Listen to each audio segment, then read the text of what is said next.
सम्मानित साथियों, नमो बुद्धाय, जय भीम। हमेशा की भांति एक बार पुनः हम लेकर आ गए हैं डॉक्टर अंबेडकर संदेश। डॉक्टर अंबेडकर संदेश में नियमित हम लेकर आते हैं बाबा साहब के स्पीचेज, बाबा साहब के भाषण, बाबा साहब के हूबहू भाषण हम आप तक नियमित सुबह 5 बजे लेकर आ जाते हैं यूट्यूब चैनल आवाज का ऑफिशियल के माध्यम से।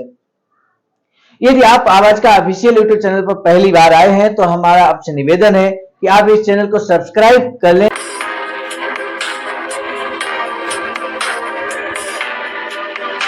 बेल आइकन के साथ में, ताकि समय से नोटिफिकेशन आपको मिल सके। आज का डॉक्टर अंबेडकर संदेश बेहद क्रांतिकारी होने वाला है।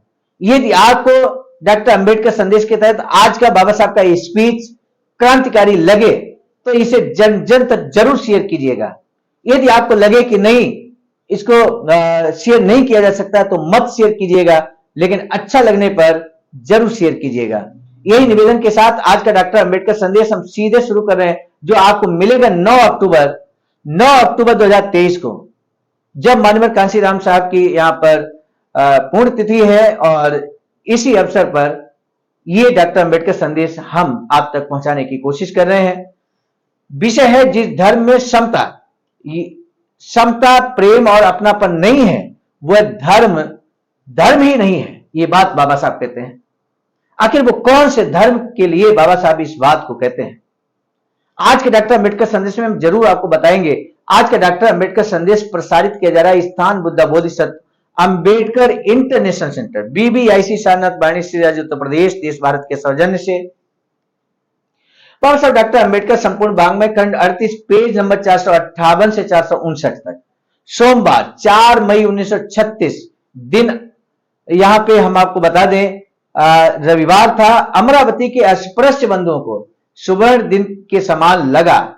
उस दिन अस्पृश्य समाज के सर्वश्रेष्ठ नेता डॉक्टर बाबा साहब अंबेडकर के स्वागत में रेस्ट हाउस से लेकर नेकोलेट पार्क तक का पूरा रास्ता रंगीन लता पताकाओं से सजा था।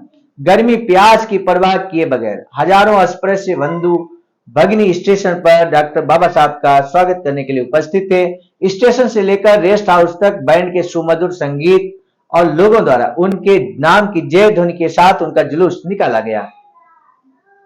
बाबा साहब के स्पीच से पहले हम पृष्ठभूमि जरूर आपको सुनाने की कोशिश करते हैं, बताने की कोशिश करते हैं, ताकि आप महसूस करें कि बाबा साहब के जमाने में किस तरह से कार्यक्रम की पृष्ठभूमि हुआ करती थी। कार्यक्रम को बेहतर और शानदार बनाने के लिए ये पूर्व की तैयारी बहुत अहमियत रखती है। सम्मानित साथी, शाम 6-7 बजे के करीब नागपुर कैंप म्युनिसिपैलिटी के सचिव श्री मेश्राम की अध्यक्षता में सार्वजनिक सभा हुई। पहले स्वागत में पद्य गाए गए, उसके बाद स्वागताध्यक्ष श्री SG नाइक MLC के हाथों अमरावती जिले की अलग अलग संस्थाओं की ओर से करीब करीब 75 फूल मालाएं, ध्यान दीजिएगा 75 फूल मालाएं और गुलदस्ते डॉक्टर बाबा साहब को अर्पण किए गए। जब कभी हमें ये इस तरह से याद आता है, जैसे बाबा साहब के स्पीच में पृष्ठभूमि में फूल मालाओं की बात होती है, बाबा साहब स्पीच देते हैं, बाबा साहब मंच पर विराजमान होते हैं, यानी कि आपने महसूस किया बाबा साहब ने मंच का इस्तेमाल किया, माला का इस्तेमाल किया। 75 फूल मालाएं बहुत बड़ी संख्या होती है। मालाओं का इस्तेमाल किया, गुलदस्ते का इस्तेमाल किया और भाषण देते समय माइक का इस्तेमाल किया। सम्मानित साथियों, अंबेडकर आंदोलन चलाने का यह सबसे बेहतरीन तरीका है कि आप मंच, माला, माइक का इस्तेमाल करें और फुल कॉन्फिडेंस के साथ करें। कि मंच, माला, माइक का अवसर ही मिला हम सभी को, यह बहुत बड़ी देन है।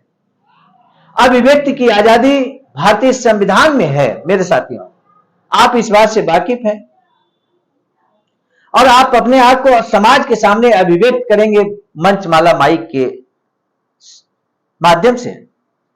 और इसलिए हमें कभी भी मंच, माला, माइक का विरोध नहीं करना है।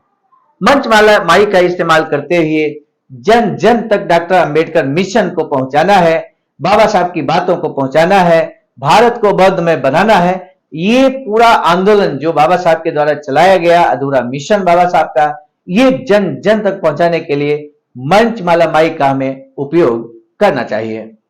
स्वागत अध्यक्ष की विनती के बाद डॉक्टर बाबा साहब भाषण के लिए खड़े हुए तो तालियों की गड़गड़ाहट हुई। यात्रा के दौरान डॉक्टर बाबा साहब की सेहत बिगड़ गई थी, उनका गला खराब था। इसके बावजूद वे बोले। उन्होंने अपने भाषण में कहा कि 7-8 सालों के बाद मैं अमरावती आ रहा हूं। पिछली बार अंबा देवी के सत्याग्रह में मैं आया था। उस समय मेरे अस्पृश्य बंधुओं की सत्याग्रह की बिल्कुल तैयारी नहीं थी। सत्याग्रह कर जेल में जाने के लिए केवल 6 लोग तैयार हुए थे। आज वह स्थिति पलट गई है। ये देखकर मुझे बहुत खुशी हो रही है। यहां आने से पहले मिस्टर गांधी ने मिलने के लिए मुझे बड़ौदा बुलाया था।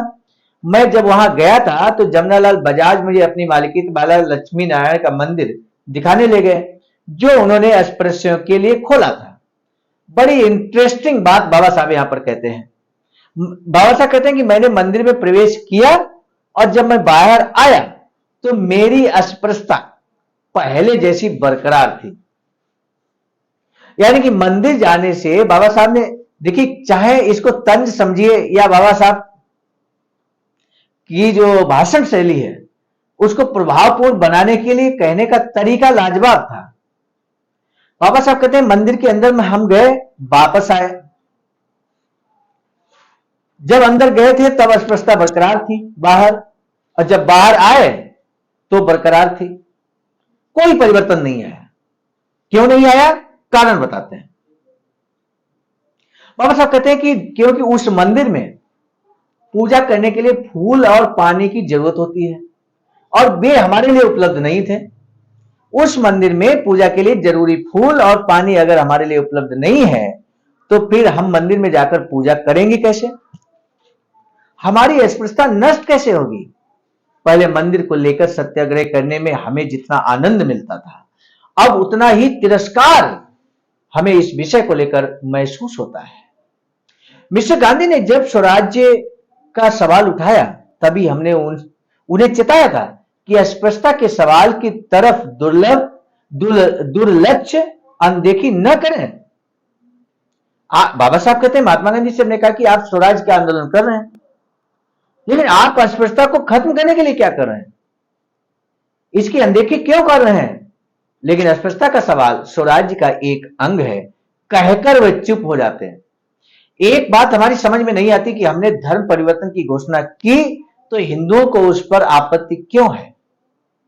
हिंदू धर्म अगर हमें हिंदू कहने के लिए तैयार नहीं है तो हम खुद हिंदू क्यों कहलाएं? जिस धर्म में समता, प्रेम और अपनत्व की भावना नहीं है उस धर्म को मैं धर्म कहने के लिए तैयार नहीं हूं। यह बात बाबा साहब स्पष्ट कहते हैं। महत्वपूर्ण बात, 2000 साल पहले हमारे पूर्वज अज्ञानी थे। दूसरी बात, किसी भी तरह की विद्या प्राप्त करने की या शस्त्र हाथ में धारण करने की उन्हें अनुमति नहीं थी।